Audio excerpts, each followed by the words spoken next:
What is going on in Texas, man? There are fish dying. It's hot. We had a big fish kill out of Lake Welsh. So we're going to discuss today, why did that happen? What's really going on? Are we in trouble? Do we need to be concerned about this? I've talked to biologists about this. I've talked to game wardens about this. So we're going to give you guys all the details and break down what's going on. And of course, we're going to answer all your questions that we can get to as well. But before we get started, I don't think that I've introduced y'all to this special someone right here just yet.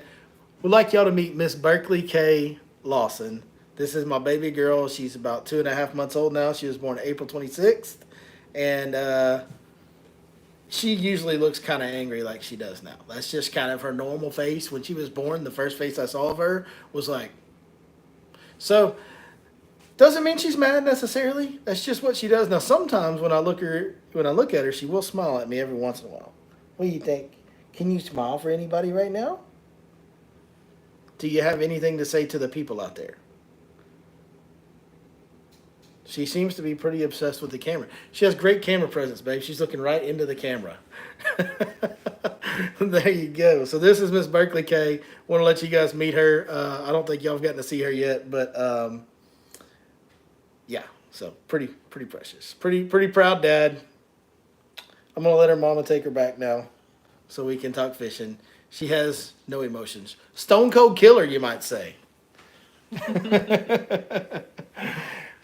Man, appreciate you guys joining us as always, man. Thank y'all so much. Drop the comments, ask the questions. Y'all know the drill. We ain't even gonna get into it. I see a lot of congratulations to me and Lainey. And yeah, that was the Princess Lainey behind the camera there that y'all didn't see. But yeah, I get a little bit emotional and at a loss for words when I have her around. So let me gather my thoughts for a second here. All right. So few you guys getting here now. We'll proceed with the procession here. As they say, fish kill on Lake Welsh. What does it mean? Is it a big deal? Is it something we need to be kind of like, oh my gosh, is this going to cause a problem for us as far as bass fishing in East Texas go, or at least on that one lake? Is it going to happen on other lakes? And the short answer is yeah, it very well could happen on other lakes. It does. I mean, it is a possibility every year when we get into the summer in Texas. And it starts getting really hot, there's always a threat of a fish kill happening. So this particular one's a little bit unique because it is a power plant lake. If you don't know what that is, there's a power plant that sits on the lake. It pulls in water from the lake to cool the plant off and kicks it back out at a pretty elevated temperature. So the water temps, especially on Lake Welsh, it's so small, the water temps get up like 105, 108 degrees. And your first thought might be, well, that's why there's fish dying, because the water is 108 degrees. That is not correct. I've been out there plenty of times when the water is 108 degrees and there's no fish dying and the fish are biting and we're catching them good and all that stuff. So it's not because the fish can do just fine in 108-degree water. We kind of talked about this night before last. The oxygen content is the issue, and it gets compounded on Lake Welsh. It has a good and a bad on Lake Welsh. So the good is that they're generating that current through the plant. And obviously the demand for electricity in Texas in the summer is at an all-time high because everybody's running their air conditioners 24 hours a day. So that plant is constantly running water through it for the most part. And so that's generating a lot of current in a small lake. That's going to turn that water over and create more oxygen. It's going to oxygenate the water to some degree. So that helps them in a big way. That's the good. The bad is this may be the only time I ever say bad and what I'm about to say in the same sentence. I don't often say bad and grass in the same sentence. Grass is very good for bass fishing, but in this situation, Lake Welsh has a ton, and I mean a ton of grass, especially over the last year or two. The grass on Lake Welsh has gone crazy. So what happens is when the water gets that hot, some of that grass dies, and especially like the top part of it, like the top quarter, third, half, whatever of the grass stalk will die, and it kind of looks like it's melting. It just turns slimy green. So while live hydrilla and coontail and all that type of grass is great, and it puts oxygen, even more oxygen into the water, when it starts dying, it actually sucks oxygen out of the water as it dies. Decaying vegetation will deplete oxygen content in the water column. Now we've got a situation where we have crazy elevated water temps at 108. That's going to deplete oxygen. The current's helping, but can't do everything. So oxygen's getting depleted because of temperature. On top of that, we got decaying vegetation, that's depleting oxygen, and the amount of vegetation that exists in Lake Fork that starts decaying this time of year is so great that it depletes the lake of oxygen in areas to where the fish just start basically, they're suffocating, they're choking, they just ain't got no air. So what you'll see is if you go look up the video of the fish kill on Lake Welsh, there's a bunch of dead fish on Lake Welsh. But if you'll notice where that is, they're way up in the grassy area. Like where that guy's at, there's grass for like a half a mile behind him from one side of the lake to the other. Like the whole lake is a grass mat up there on that end. And so there's a lot of oxygen being lost up there, and that's why those fish are dying up in that area. It's just from the decaying vegetation and the lack of oxygen in the water. This is something that happens a lot on Lake Welsh. It happens there. It doesn't happen every year. I wouldn't even say that it happens most years, but the last couple years it has happened. So, and it may have skipped last year, but I know for sure year before last there was another big fish kill. The year before that there was another big fish kill, and obviously it's not good. Like it's not a great thing. The lake is better off if it survives and we don't have a major fish kill like that. But Lake Welsh has enough fish in it that it has, it's fine. Like you're still going to go out there. It's not going to be the best year on Lake Welsh maybe next year, but it's still going to be plenty of fish in that lake and it's going to be fine. So it's not anything to freak out about or panic or be like, oh, Lake Welsh is done, don't go fishing. Lake Welsh is still fine. The reality is the majority of the fish in that lake are down on the main lake. They're living in that current on the main lake in deeper water, and that plant cycling that current through there is oxygenating that water. And there's actually a unique opportunity to really catch them on Lake Welsh this time of year, or any of the power plant lakes, because that water gets so hot. All the fish, so many of the fish, go to that deeper current-driven area that the schools that you'll find down there are just immense. It's the biggest schools you'll find anywhere on any lake, anytime. And it's everything. It's not even just bass. Like there's carp and catfish and crappie and brim, and they're all they will cover your side image will be completely covered with fish if you get in the right areas on those power plant lakes this time of year. And it does create some opportunities to really catch them really good when it's like that. So it's not anything, like I said, not anything to freak out and worry about. It is a pretty normal occurrence out there. It's not good, but it's not horrible. It would be better if it didn't happen, because then the lake would have that many more bass in it, for the rest of the year and for next year. So that's where we're at. You can search the footage on Facebook. I believe Matthew Scotch is the one that posted it. Thank you for posting that, making us aware of it.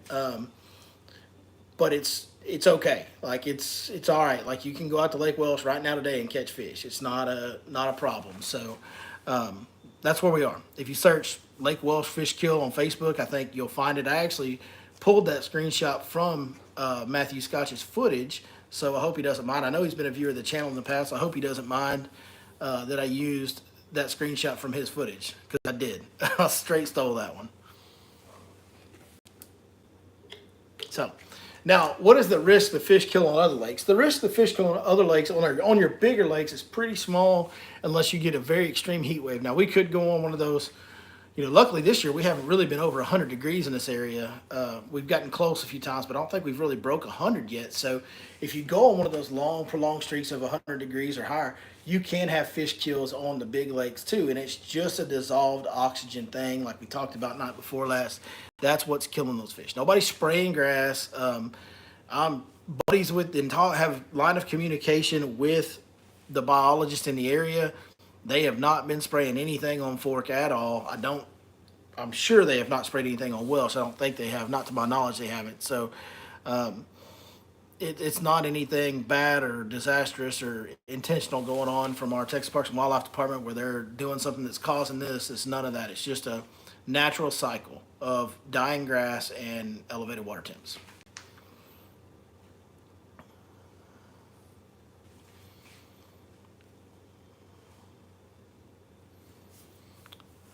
So now's the time when we start opening up for questions. If you guys got questions, go ahead and ask them anytime. We got one right here from Mr. Dallas. He says, I've just been bass fishing in the evening from the bank.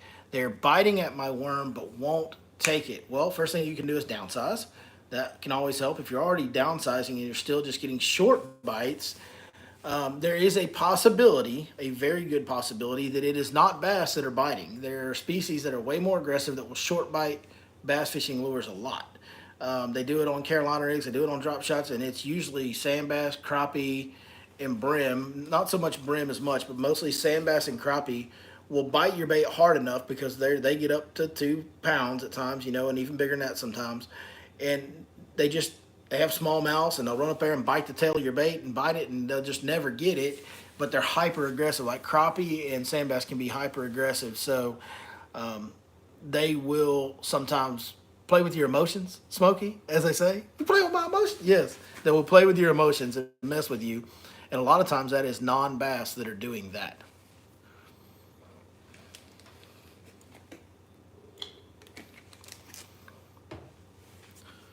Derek Rash says he's been using square bills to catch all his bass. Square bills are always good, that's for sure.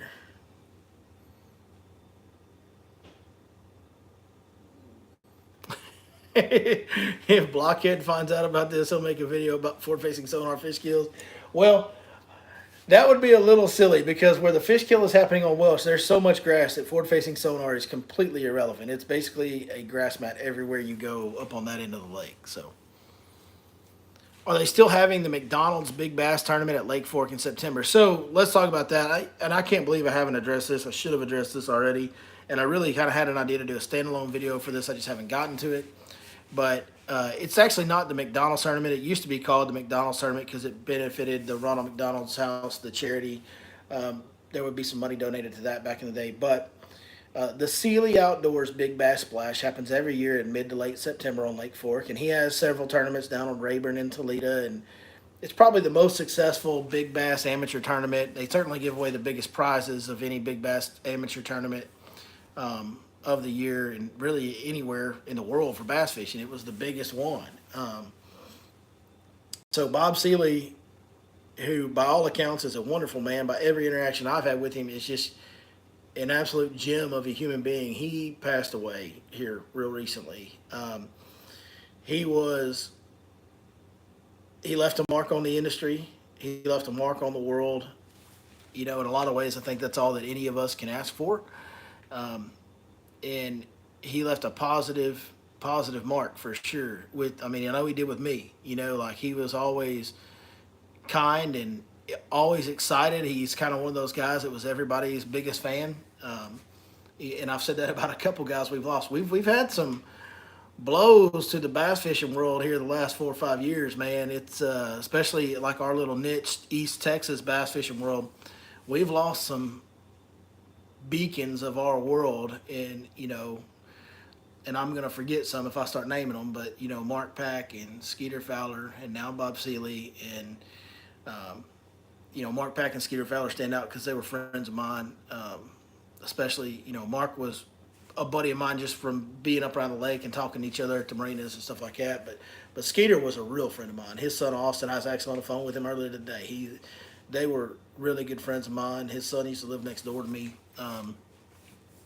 So I had a lot of love for Skeeter and his family, and so that one was painful. And man, Bob's another guy. He just, we had Aaron Rossenberg around Lake Fork. He was a local around Lake Fork that everybody knew and loved, and he was a super nice guy. It's like,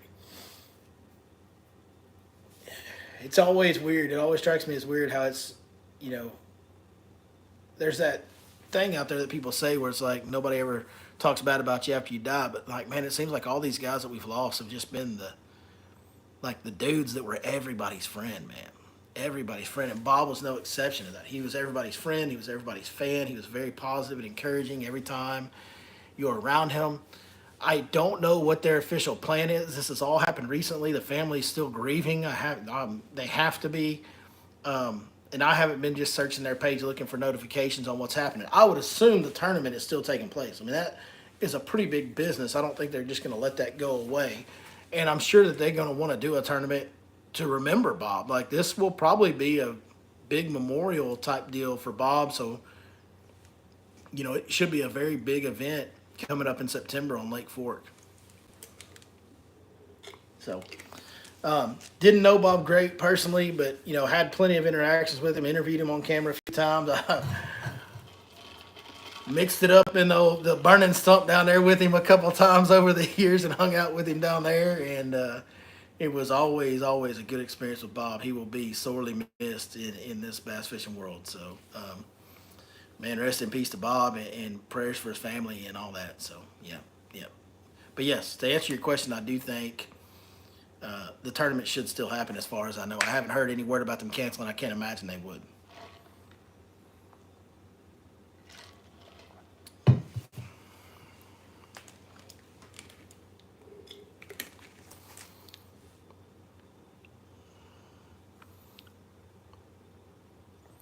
How is the night fishing at Lake Fork? Night fishing at Lake Fork's good, man. You know, it's always been good. It's been good for years and years and years. I think the amount of pressure that the lake gets lends itself to night fishing being very productive. And also over the years, all these green lights, man, all these lights, underwater lights. If you don't know what green light is, it's a big green light that they put under the water out in front of these docks, and they're connected to these docks on a timer, or sometimes guys can switch them on and off as they want. Most of them are on timers and come on every night. Um, there's over 100 of them in the lake. I can't remember last time I heard a count on it. I heard it was like 106, but that's just something I heard. I don't know, but they're like everywhere. Like they're all over the place now. If you got a good like group of quite a few docks, there's a good chance there's going to be some green lights in there. Um, so there's no one section of the lake that has just the monopoly on the green lights. They're all over the place now. But those green lights definitely, I mean, they attract bait. Bait attracts prey fish, and that's what we're looking for. So um, big draw there for night fishing is those green lights, and it's and you don't have to fish the green lights. We were catching night fish on Fork long before green lights. You can. A lot of times, what I used to night fish some. I don't like it so much. I don't like the bugs. I don't like not being able to see what I'm doing. I've never really enjoyed night fishing as much as I did during the day. And there's some guys that love it to death, and that's great. But I night fished on other lakes as well, not just Forks. So without the green lights, what I always tried to look for was the extreme transitions where it went deep to shallow really, really fast. And where those fish that are hanging out in deeper water during the heat. My simple thought here, but my only thought was, when those fish are hanging out in deeper water during the day in the summer, where can they slide up shallow and pin some bait up at night without expending much effort to go horizontally? Where can they just slide up a big transition, a big elevation change? So I have some spots out there on Fork that I used to fish at night. They're like 18, 19, 20 feet, and within a cast, you can be in 2 or 3 feet. And I really love those areas for night fishing and caught a lot of fish on those over the years. So um, that's kind of the stuff I would look for. If you're not fishing green lights, look for the deep to shallow transitions that are really, really sharp and have the biggest depth transitions on them.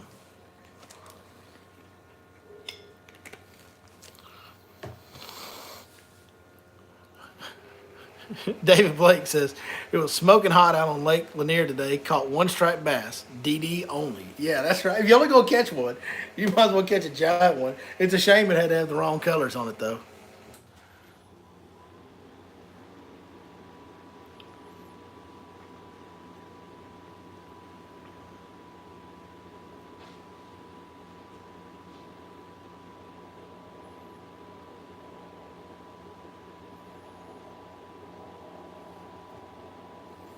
All right, y'all pop a few more questions there. We'll keep on answering them, man. Um, Also, let me know in the comments, what do you guys want? So we're going to obviously keep making videos. We're back in kind of the swing of that. What do you guys want to see videos on? Do y'all want instructions on a certain technique? Do y'all like the live streams better? Do y'all want me to do the on the water instructionals, on the water fishing days? What is it that you guys are wanting to see the most? Please let me know. Also, man, if you guys want a guide trip, we're at that time of year where bookings slow down. So I mean, I got stuff available the next 2 weeks. If you guys want to go out, give me a holler. Excuse me. You can find information on that at yourlakeforkguide.com. You can text or call me at 903-519-1542. And we'd be happy to get you out on a guide trip. Or we also do consultations. If you're coming and you don't want to spend all the money on a guide trip, but you want some help on Lake Fork, we do Zoom meetings, consultations where we get on Zoom. I share my screen with you, and I can give you map tips, show you the types of areas I've been fishing, talk about the baits, break down what those areas are, why the fish are holding where they are, basically give you all the information you want on a consultation via Zoom. We can do that as well. So anything you guys need, you can find at yourlakeforkguide.com, and we would love to help you any way that we could. I live in Northeast Louisiana. This is Aaron Stevens asking. Live in Northeast Louisiana. Anything kind of plum color, awesome on Texas rig. Yeah, plum apple is really a staple here too in the summer. Like we throw that big straight tail worm on plum apple on a shaky head. You can throw that plum apple color on a brush hog on a Carolina rig. You can Texas rig a plum apple worm on a big like 10-inch worm on a Texas rig. Like man, it's the plum and plum apple is the one I really like the most. It's which the only difference in plum and plum apple is the flake. The base color of the worm's the same. Plum apple has that green and blue flake to it, but very, very, very good summertime color.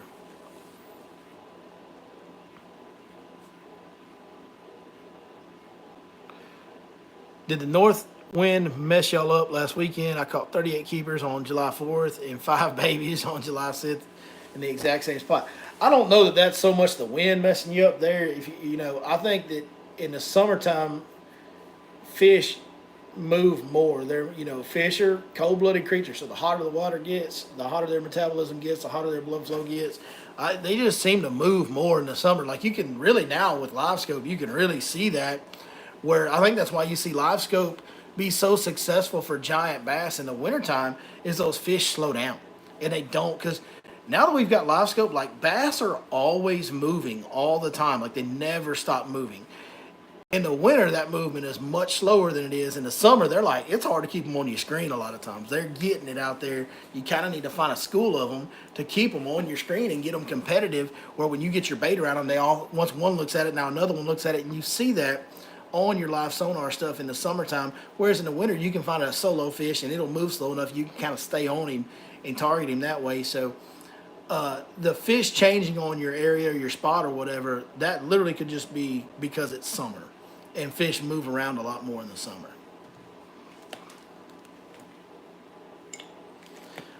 One more plug for you guys, bassamigosfishing.com, our brand new jig, the jig that I designed. Listen, you're not going to be disappointed in this jig. I don't want to sit here and do the whole salesman pitch and just pro staff you to death, but I did design this jig. I do have a stake in this company, and I will say this. We may not ever make we may not make any money at all. Right now, we're not making any money. We've got one product out we just started. We haven't made any money yet. And we may never make money at this company, but I will promise you at Bass Amigos, the products that we put out will be as good or better as anything on the market. The quality will never, ever get sacrificed. We will not rush a product to market to hit some numbers or get some revenue in and rush it to market before we know it's good. Like if we put it out there, it's going to be right. And this jig is right. We've got a thicker, fuller skirt than you're going to find on any other jig. More skirt strands. We've got great colors. We've got the head design on it is something that I was very tedious with for a long time. It's got all the combinations of the angles I want to be the best all-around jig head I've ever seen. It's got the width to make you hook the fish right. It's got the angles to help it be weedless and snag free. You can fish this jig through anything. I need to make a video for y'all. I can take this jig and throw it into any piece of brush, any rock, whatever, and slide it right around through there. I was trying to make a video a couple weeks ago to show you guys how to get a bait unhung when it does get hung up, and you would not believe how long it took me to get the dang jig hung up. Like it was almost impossible to snag it in a root system in a tree. So it's a special jig. You won't be disappointed in it. You can find it at bassamigosfishing.com.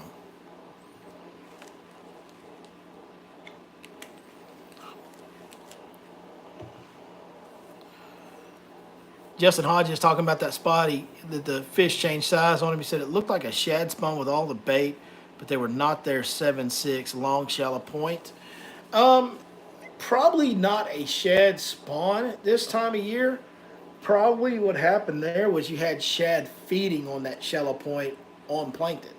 We talked about this a little bit the other night. When that wind blows up on those shallow areas, that water goes from being in 20 foot of water or whatever down to being in shallow water.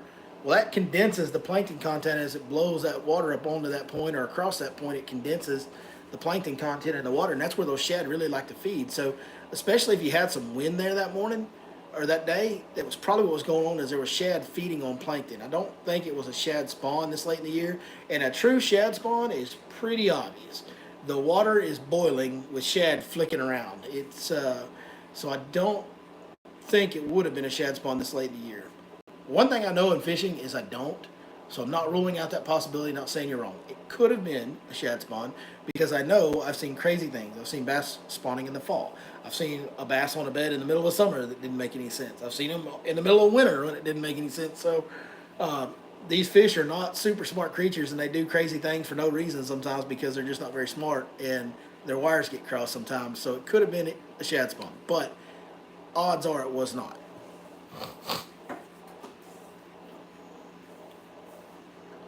Is there a top water bite midday if it's cloudy? Yes, especially if you have grass. Like there is a top water bite midday if it's cloudy. You could probably find a sporadic top water bite somewhere on the main lake if it's cloudy. I know for sure you can find one around grass flats on multiple different lakes that I've been to in this area. On the few days that we've had cloud cover throughout the day, I have caught fish on top water. You guys saw the last on the water video we did that aired last week. We were trying to force the issue offshore because I wanted to catch him on that jig for y'all, and because I'm proud of that jig. You know what I mean? But that was a day where we had wind, we had cloud, like heavy cloud cover. The air temps were definitely cooler, and we were catching them over those grass flats and around those grass lines on the bank, on the main lake, and we catching them on top water spooks. So.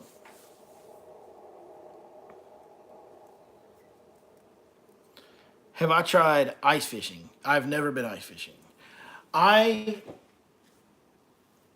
how do I say this? I am so obsessed with bass fishing, the specific art of bass fishing. I wouldn't mind ice fishing. I would have fun doing it. I don't mind crappie fishing. I have fun doing it. I never go.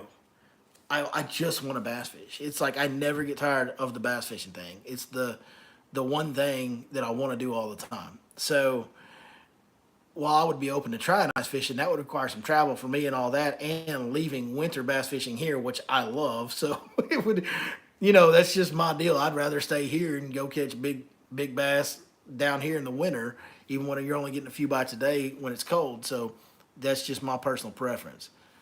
Are buzzbaits good? Yeah, absolutely. Buzzbaits are good, and buzzbaits are good right now, early in the day or under cloudy conditions. Buzzbaits are great in the summer traditionally. Where they really shine the most to me is the fall. Buzz baits are awesome in the fall, man, and warming trends in the winter. When you get a warming trend early in the spring, late in the winter, the buzz bait can be good. But day to day, a buzz bait is phenomenal in the fall. So once we get to like mid-October to Thanksgiving window, a buzz bait is a very key bait to have tied on anywhere in the South. Talon Perosic says he hadn't caught a thing. It's too hot. Yeah, it's hot. And here's what you got to remember about when it's hot. The fish are still biting. Now they're behaving differently because they're kind of in some dire conditions with oxygen depletion and the temperatures and things like that. So you're not going to just catch them like you do in the spring and the fall and the rest of the year. They're going to behave a little differently. But the beautiful part about summertime is because there's extreme conditions, it makes these fish all do the same thing and group up. When they group up, that means there's higher percentage of the water that's empty. But when you do find them, they are grouped up, and you usually catch several once you find out how to catch one. What is the best fishing bait? The best fishing bait, it depends on your experience level. Probably just like for a beginner, just man, a Cinco. Like just wacky rig a Cinco or weightless Texas rig a Cinco, and you'll catch fish on every body of water you ever go to. You'll get a bite. For me personally, if I only had one bait to fish for the rest of my life, I've kind of gone away from it a little bit now. But for years, I would have said a chatterbait, like a 3/8 ounce chatterbait would be my deal. That would be what I would roll with forever. And it'd be nice to be able to have other sizes. But if I could only have one bait, one size, it'd be a 3/8 ounce chatterbait. And I feel like I could catch fish every day, no matter the conditions on it. But for less experienced guys, probably a Cinco would be the best one. Someone said Lake Welsh is closing. Is that true? The plant is closing. We don't know about the lake yet, and the plant is not even closing until 2028 was the word I heard. So, yeah, the plant is closing in 2028. That does not necessarily mean that the lake will close. What's my favorite cooler weather month on Fort? January. Love January. It's kind of the start of the pre-spawn. It's a ghost town out there. The fish are at their heaviest. I'm a big fan of January. Once you get on into February, you get enough warming trends, it kind of spreads the fish out a little bit. In January, they're all kind of doing the same thing. It's a little predictable. The fish are really big. When you do get a bite, it's a big one. Love January. Is Fort getting hammered since the Elite's been there? It did in March, but Lake Bodark up in Bonham, Texas, opened up, and so a lot of the traffic that's on Fort day to day and weekend to weekend is guys from DFW, from Dallas Fort Worth. Bodark being a new lake and being so hot when it opened up, it was like, what was funny is the day Bodark opened, I was not aware that it had opened. And I went to Fork and I was like, dude, is there like a storm coming or something? Like Fork was empty. Compared to what it had been, there was nobody there. And I literally was checking my weather app on my phone because I was worried I was about to get caught in a bad storm or something because nobody was out there. Like that's how empty, like it was such a drastic difference. And honestly, ever since then, it gets crowded around the bigger tournaments, Owners Tournament, Legends Tournament, all that kind of stuff. But man, for the most part, the traffic has been light on Fork this year. And I know myself as well as all the other guys are loving that. Not great for business in the long run, but day to day when you're fishing, it's nice to be able to fish whatever you want. So right now is a great time to come to Fork. The summer bite on Fork's pretty darn good right now. Like they're settling in. The offshore fish are settling in good. The offshore fish starting to bite. There's shallow residential fish that we've been catching all summer. That's kind of more of a one at a time. They're starting to group up a little bit too now. So everything finally got hot enough. The water got hot enough. The fish are starting to group up, and the summer bites actually is pretty good. So, like I was saying earlier, man, if you guys want to get on a guide trip, whether it's me or another guide, there's a lot of dudes that have openings right now. It's just that time of year. Once you get to July and August, you're not as busy in the guidebook. And man, like this year with the added traffic going to Ivy and the added traffic going to Bodark, like I have openings in my book next week and the week after. So if y'all want to get on a guide trip on Fork, now would be a really good time to do it.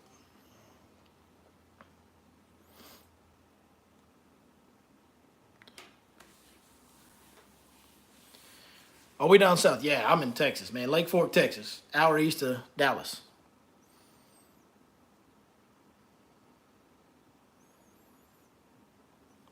All right.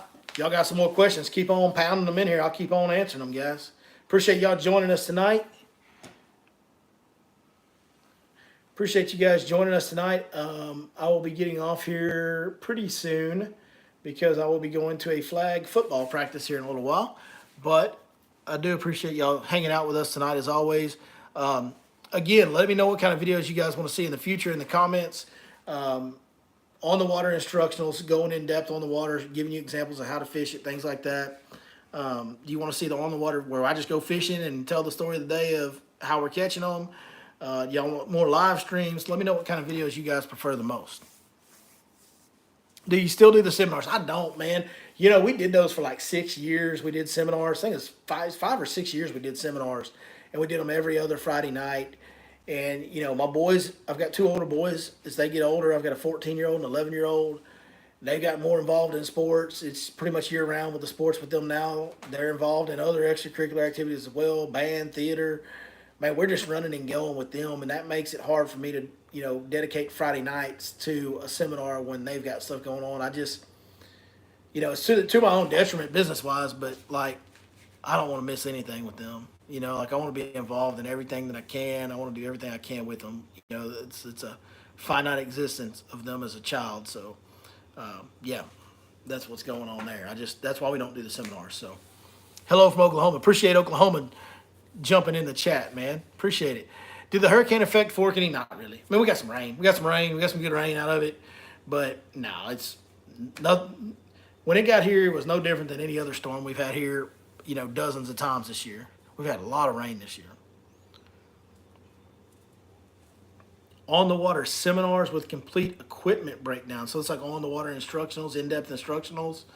Hard to do a seminar on the water. Like, I don't know. When I'm thinking seminar, I'm thinking of like a crowd being there. That's kind of hard to do on the water. We could do that though. That could be something we do one day. That'd have to be kind of a one-off thing where we do like a meetup and everybody meet up on the lake and do it on the. That's actually kind of a neat idea. I don't know. I think that would be cool. Let me know if you guys would take the time to come join us in your boats and get an instructional seminar live on the water. That would be pretty cool, like in person live.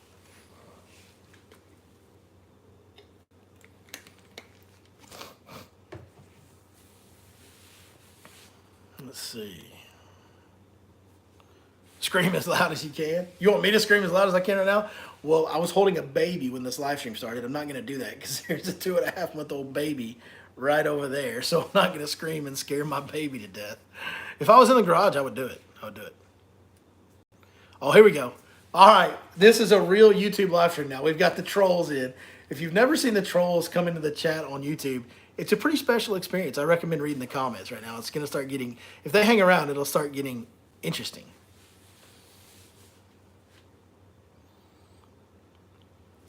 Did the low water that y'all had from working on the dam seem to help Lake Fork any? Yeah, it did. So that was kind of like that ended last year, like early last year, and the lake was down like 6-7 foot low for a while, and then it came up to like 2 foot low last spring. But being 2 foot low after being 6 foot low, it was like a flooded lake because everything grew up on the shoreline. When the lake was 7 foot low, there was bushes and grasses and everything grew up. Well, that all flooded last spring, like year and change ago. And so that was like having a full lake, even though we were 2 foot low for the whole year because there was stuff flooded all year. And then this year we went all the way full early in the year. So we basically have had 2 years of flooded lake conditions, which is tremendous for the spawns. Like as far as fry retention, fry survival rate, it's tremendous for that. So the population of the Bass and Lake Fork just got a boost over the last 2 years, which is always good, always good. As far as the day-to-day fishing, did it help? It actually, in some ways, makes it more challenging, especially when they get shallow and spread out. They have so much to get in. They can get so far back in stuff that you can't access them. Like a lot of time in the spot, like sight fishing this year was a little touch and go because sometimes you could see them real good, and sometimes they were so far in the junk you couldn't see them. And we also had so much rain this year, it kept overfilling the lake and flooding the lake where you really couldn't see them. So long term, yes, it's great for the lake. Short term, when they're shallow and spread out, it presents, it can be good. You can get them going on a frog and stuff like that. But there are times when it makes it more challenging that the lake is over full like that or flooded, has flooded cover everywhere like that. So kind of a give and take there. Just from a straight catching perspective, it is actually easier and better, especially in the summertime. Like if the lake was 6 foot low right now, every fish in the lake would be offshore, the schools would be huge, and you'd catch them everywhere you went. That's what happened when the lake was low when they were working on dam. That summer, we whacked them all summer long. It was the most crazy summer bite I've ever had out there. It was really, really good. Dustin Wright says he hadn't fished Fork in years. He's excited to get back there soon. Yeah, it's like I said, right now is a great time to be here. Like the traffic is down. The summer bite is settled in nice. Like right now is a good time to come to Lake Fork. I know it's hot. You got to work around the heat. You got to deal with the heat the best you can. But as far as the fishing goes, it's pretty dang good right now.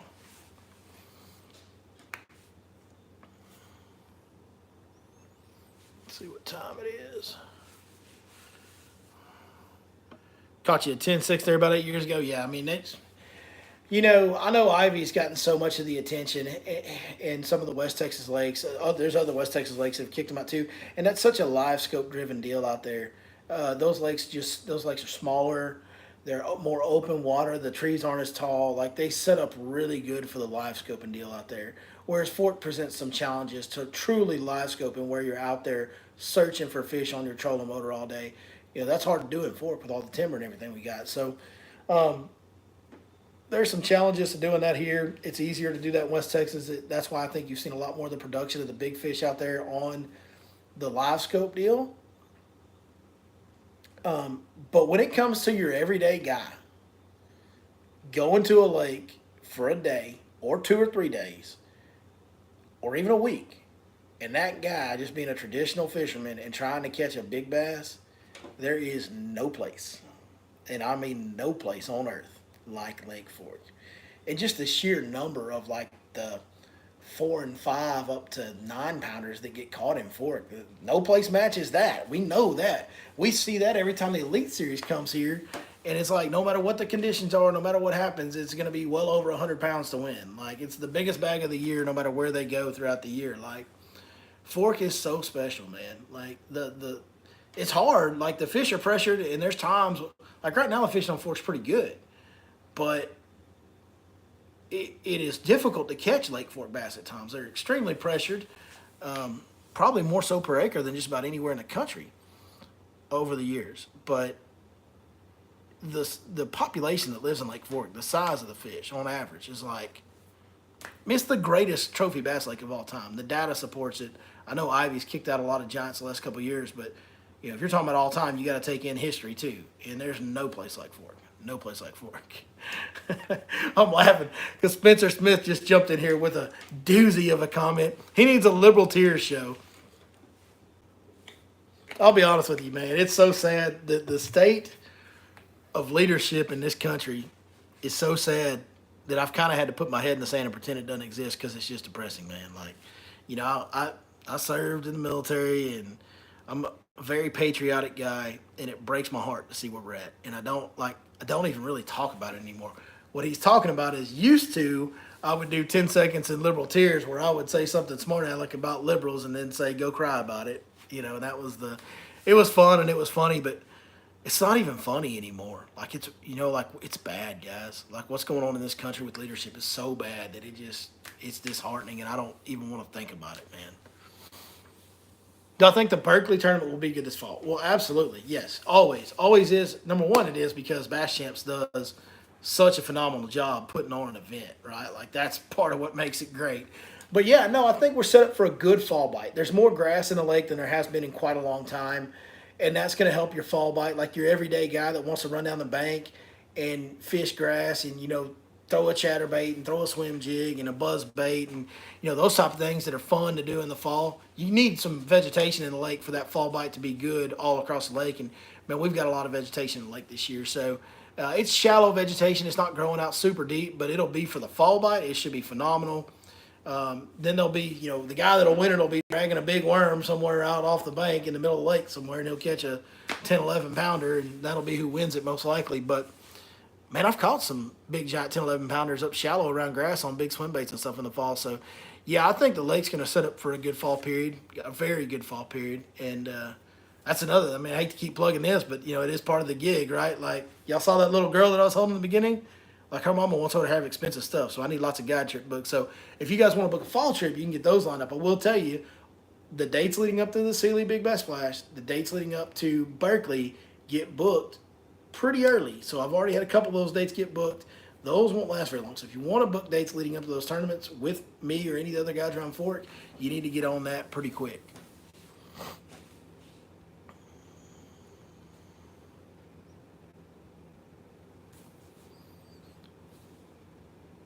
Grapevine 13 for over and can't find a bite. I don't know what 13 for over means.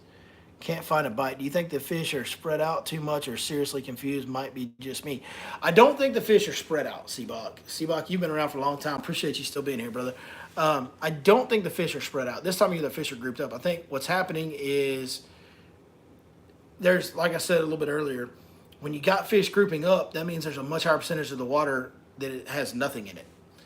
So you just got to keep figuring out. Then once you figure out a couple bites, you'll probably catch them fine. But they move a lot in the summer and the fall too, but they move a lot in the summer and they're grouped up. So if you're not on them, you're fishing for nothing.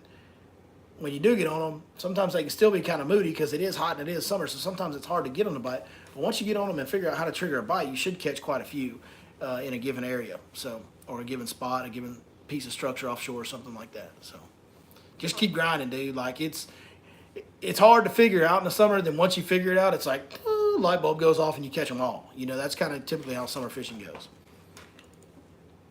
And that happens to all of us, dude. It happens to every guy out on the lake. It happens to every pro fisherman.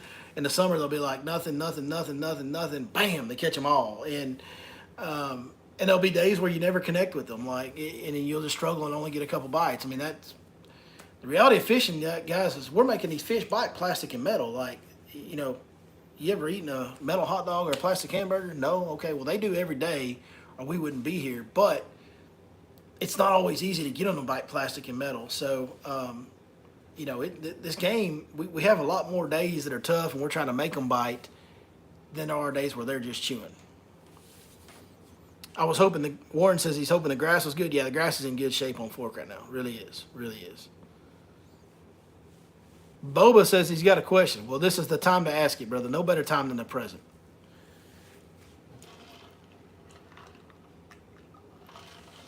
Dustin just says he sucks at summer fishing. Man, it's like everything else in bass fishing, dude. If you suck at it, you just got to keep going. Like, if you suck at fishing a jerkbait, take everything out of your boat but a jerkbait. I bet you'll figure out how to catch them on a jerkbait. Like, if you suck at summer fishing, do a lot of it. You'll start figuring it out. Like, time on the water has been, and always will be the ultimate thing in fishing is time on the water. What are we talking about? Boba is maybe not a fisherman. He says, "What are you guys talking about? Sorry, but I just hopped on the stream right now." We're talking about bass fishing, brother. Well, this is a bass fishing channel. I try to help people catch more and bigger fish. I'm a fishing guide. That's what I do for a living. Yeah, it's all about bass fishing around here. We all about that bass, no catfish.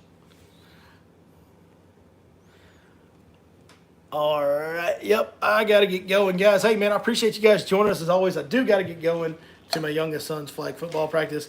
We will see you guys next time right here on your Lake Fork Guide. Thank you, guys.